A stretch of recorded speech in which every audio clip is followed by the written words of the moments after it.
Hey guys, I think we can all agree that muscles are kind of cool, right? It's really awesome seeing someone really buff doing some incredible feat of strength with those muscles. But the muscles that we are seeing today in our most popular stories aren't innocent. And in fact, I think they might be more of a problem, a larger problem in writing and in society. And I know this kind of sounds insane, but this is something I'm really invested in, like way more invested in than you might think. First and foremost, I'm invested because I'm a writer. Yes, you can check out my books on my website, link below, or check out my new channel or my Instagram for all the beautiful art and background on the characters in my stories. But because I'm a writer and a manuscript editor myself, I want to make sure that the art space that I love remains healthy and positive in the messages we send and the characters we create. I'm not saying muscles are bad at all, just that there's a trend in how they're being used in fiction, and it's become a bit concerning. Next, I'm invested because I'm a therapist. I've worked with clients in the past who were very preoccupied with their physiques, and much of that came from fiction, social media, and the role models that they were presented. Mental health and fiction are very closely linked. I mean, most social media is just storytelling designed for engagement. And it's because of my background in training in mental health, especially with young men, that I feel passionate about the fictional focus on muscles and the body. But the third and most important reason I'm invested is because I used to be a literal exercise addict. I have since course corrected my relationship to the gym and developed a healthy mindset around working out, which is great, but I have seen firsthand the type of damage a focus on physique can have. In fact, I still suffer from it. This is me in 2013. I was 18 years old, 6'3", 176 pounds. The reason I remember this number exactly was because it was super hard for me to gain weight. Here is me 8 years later in 2021, finally having broken 200 pounds. Here is me in 2024 during a pretty massive bulk. You can actually still see the muscle milk on the nightstand there. I was 245 pounds here. And this is a picture of me like 2 weeks ago after a cut, 213 pounds. Developing my body from this to this has been a literal decade-long project that I am nowhere near finishing. And many people would be ecstatic with the results, but I'm not. In fact, I tried multiple times to retake these photos because all I saw were the flaws in my muscles. My chest looked flat, my serratus wasn't showing, the bottom of my abs looked flabby, my traps could be bigger, and more. But I recognize this isn't the reality of the situation. This is body dysmorphia, the inability to properly assess and view your own body because of a focus on flaws, real or imaginary. Still, I'm lucky. I've had the privilege of being trained in psychology. I got my master's in 2022. I can look and deduce this stuff. I have the skills to manage my body dysmorphia and the relationship with my body. But many people out there, many men, do not. If you want a random example from the millions of examples on the internet, here's one. This guy thinks he's small. This guy, this huge guy, and the comments correctly state body dysmorphia. And the topic I'm hoping to discuss today is a bit like body dysmorphia, but for society at large, and it revolves around fiction. It's physique inflation, and as a bodybuilding novel writing therapist, I feel it's one of the most sinister forces at play today. So what is physique inflation? Well, it's the slow progression of physiques to look more lean, large, and aesthetic to achieve the same reaction and admiration. In simpler terms, more muscular physiques are becoming less impressive, so you have to go even further to have people be impressed. Physique inflation as a term was born of the fitness explosion that occurred online when referring to influencers and fitness models, but the phenomenon which it describes has become so widespread that the term can be used to refer to fiction as well. Wolverine is probably the best and most famous example of this. Here's Wolverine in the year 2000, 25 years ago, when actor Hugh Jackman was 31. Hugh Jackman is still playing Wolverine decades later, and you would think because he's in his 40s and 50s that he would look around as good as the first Wolverine in his 30s, or maybe even a little bit worse, you know, because he's like 2 decades older. But famously, that's not the case. Hugh Jackman here is 53 years old. Here's Hugh Jackman across many of his appearances as Wolverine. You can see here where we started and where we eventually ended. You can witness a similar effect happening with Chris Hemsworth as Thor. He's noticeably bigger in each of his entries. Sometimes the need for a larger and more impressive physique is so great that the character will stay the same, but the actor will change to accommodate. Here's 5'7" Tom Cruise as Jack Reacher, and here is 6'5" Alan Ritchson as Jack Reacher. So why the need to continuously up how muscular male action leads are?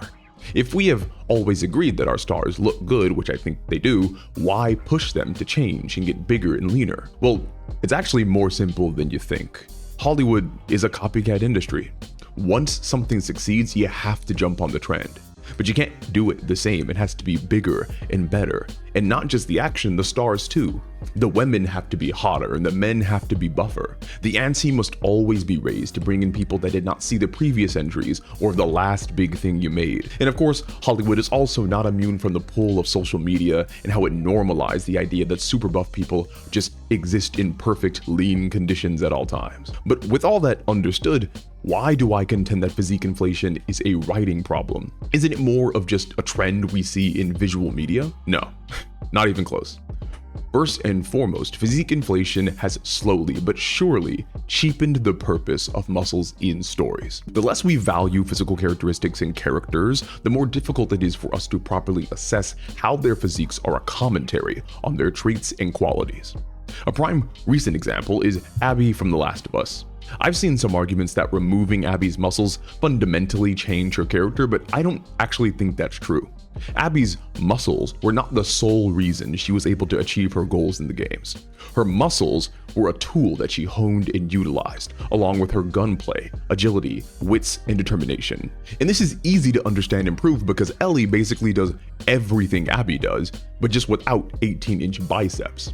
Where Abby's muscles do matter is from a character perspective. They are a great method of showing her overwhelming drive and determination for revenge. She trained for years for the opportunity to take revenge for her father. She trained harder than any of the wolves. This overwhelming determination was evidenced by her muscles. And since they are now gone, they must be replaced by something else in Season 3 of The Last of Us that evokes the same character complexity and depth, or the character will greatly suffer. Physique inflation affects our literacy and our ability to think critically about characters. Look at this post I found discussing Robert Baratheon from Game of Thrones. For those who don't know, Robert Baratheon was supposed to be like a muscled freak of nature. He and other characters talk about it from time to time. He came running at me, this dumb, high-born lad, thinking he could end the rebellion with a single swing of his sword. I knocked him down with the hammer. Gods, I was strong then. I worshipped him. Every girl in the Seven Kingdoms dreamed of him, but he was mine by oath. And when I finally saw him on our wedding day in the Sept of Baelor, lean and fierce and black-bearded, it was the happiest moment of my life. To really put it in perspective, most fans think of Henry Cavill as being young Robert Baratheon. That's the size we're talking about here. But much of Robert's later life, he is fat and an alcoholic and hasn't worked out in years. And this poster and his comments laments that in a way that displays a serious lack of media literacy and comprehension around physiques. He asks, is it ever explained why Robert let himself go? And yes, very explicitly, multiple times throughout the story. Someone took her away from me. And 7 kingdoms couldn't fill the hole she left behind. This is a person who likely does not want the hero king of the story to be fat and lazy. He wants Robert, someone he probably admires and thought highly of, to be muscular and strong and imposing. And this preconception with Robert being muscular has completely kept this person from being able to understand even the most basic messages and qualities of the character. When heroic, godlike physiques become normalized, deviations from that seem strange and uncomfortable. Think of the massive discourse that happened when Thor became obese. I mean, in fact, physique inflation had become so prevalent that a major change for him was losing his muscles. But I think the biggest problem that directly relates to writing is that this trend within pop fiction is creating an environment where being strong is equated with having muscles. And I know that sounds really stupid, but hear me out. Most of the characters in fiction who have muscles aren't just displaying feats of physical strength, they are showing emotional strength, resiliency, and personal growth. That's the prototypical hero's journey, to engage in external actions that result in internal changes. Now for a lesson. You may have heard these words before, but I'll teach you what they really mean. Go beyond! Plus!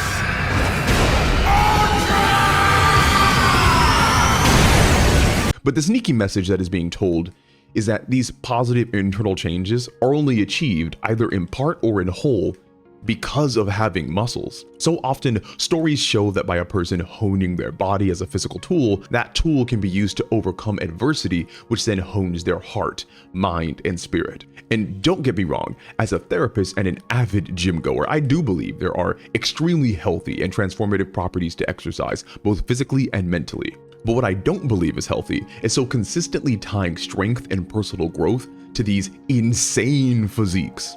No matter what your body looks like, strength does not come from muscles. Strength comes from the ability to persevere and grow and accept your flaws in the face of adversity.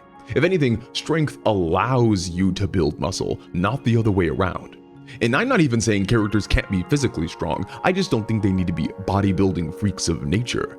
I mean, look at Will Smith and Charlize Theron in Hancock. This is in 2008, before physique inflation was on the rise. They are superheroes with super strength, but with very achievable, very manageable physiques. I cannot stress how important it is for physiques like this to appear in fiction and being depicted as being able to achieve happiness and growth and contentedness.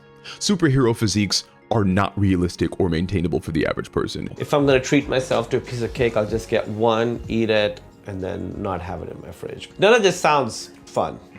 Nobody should live like this. Yet we are constantly funneled messaging that successful people, that happy people, that enviable, sexy, powerful people are always flawlessly fit, and so we must be too, to be like them. And this is the true danger of physique inflation, especially in writing, because it's a writing problem insofar that it bleeds over to being a real life problem. The stories we tell each other influence how we think of ourselves and the bodies we inhabit. We might try to place the blame fully on social media, but the truth of the matter is that storytelling is just as much of the problem. This is why there's a growing, soaring number of young men getting into steroids.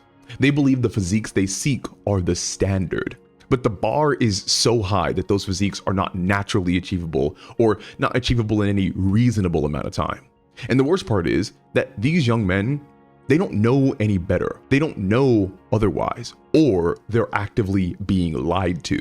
But for many people in the fitness industry, it's a sweet way to tell people that you're not on steroids, where you're just on steroids. We got to talk about Liver King. Do you know that our podcast was the first public forum where he was asked about doing steroids and then he got exposed for being on a load of shit? There is a devious interplay of reality and fiction here. When our heroes and leading men have incredible physiques, we think to ourselves, I want to be like them. That's the fiction affecting us. It's aspirational. But when we see the before and after of the real world actors, we think, I can be like them. And anybody can do this. Anybody on the planet can do this. First things first, if you have a job, like a 9-to-5 job, quit that. Now, do you like food? Forget about that, because you're never gonna enjoy anything you eat. Alcohol? Sorry, that's out. So what you're gonna need to do is you have a chef, right? Like a personal chef. So make sure the chef makes you a lot of chicken breast, and make sure you keep your caloric intake at a certain level. But the physiques on these actors that we put on pedestals do not come with the disclaimer for their unattainability. These bodies which we idolize are the snapshot products of a fitness routine that the average person cannot hope to replicate. And believe it or not, the hardest part was physically eating that amount of food. I had to put on about 17 pounds. I was eating so much chicken breast that the hardest part about it was actually chewing it all. So I would just put it into a blender, blend it all up, and just drink chicken. There has been a long-standing culture among fans of fiction to want to be like the characters we admire. Regarding physiques, we can actually see this still today with Toji Fushiguro and the wave of fitness that he inspired, which I think is really cool. But the difference with animation is that one, there has been no physique inflation. Bodies have always been over the top. And two, the bodies aren't real. They are cartoons, so we watchers don't interpret them as aspirational.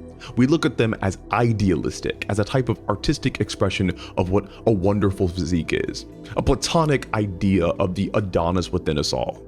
But for the actual human bodies and actors, there is no clear distinction on what is real and what is not. What is a natural physique and what is an enhanced physique by steroids and gear. Like if someone's playing Thor, like that's a good one. Yeah, that guy sauced it up 100%. Hemsworth. I love it. Yeah.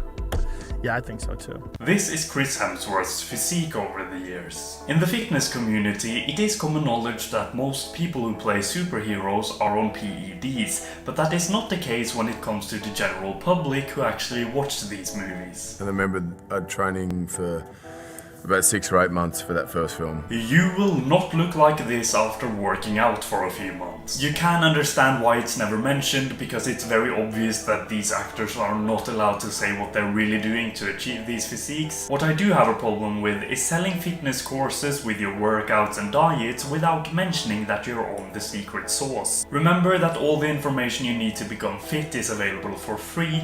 Only compare yourself to yourself, work hard, and have a nice day.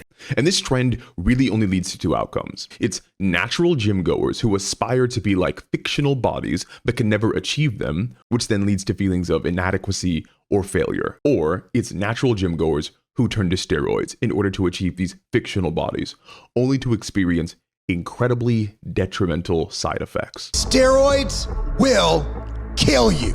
But when we go deeper, we see a lot more going on, and the consequences are becoming increasingly fatal. More bad news from the bodybuilding world, unfortunately. Sean the Dinosaur Davis, Joe Lindner, Sean Roden, Gustavo Bedell, Ilya Golem, Edric McMillan. Again, I'm not saying that godlike, amazing physiques cannot be in fiction. I have characters in my fiction that are insanely muscular, but I also have characters with more normal and achievable physiques. I really appreciate fantasy action movies like Dune that had a strong male lead who wasn't turned into an insanely ripped bodybuilder. Paul Atreides is the strong, valiant leader of the Fremen who can certainly hold his own in combat, but he didn't need muscles to do it. Physique inflation has fundamentally changed the way we interact with storytelling. While it is incumbent upon us to admire characters for their internal traits and not just their physical traits, it is the responsibility of creatives like myself and studios, and maybe even you, to create a wide array of bodies in fiction that we can all be proud of and strive for. Anyway, thanks for watching all the way until the end. If you like what you heard, leave a like, comment, and subscribe. Also, make sure to check out my books on my website and my new channel with lore, art, and background content. I'll leave links below for everything. As always, it was a pleasure, and I'll talk to you all again soon.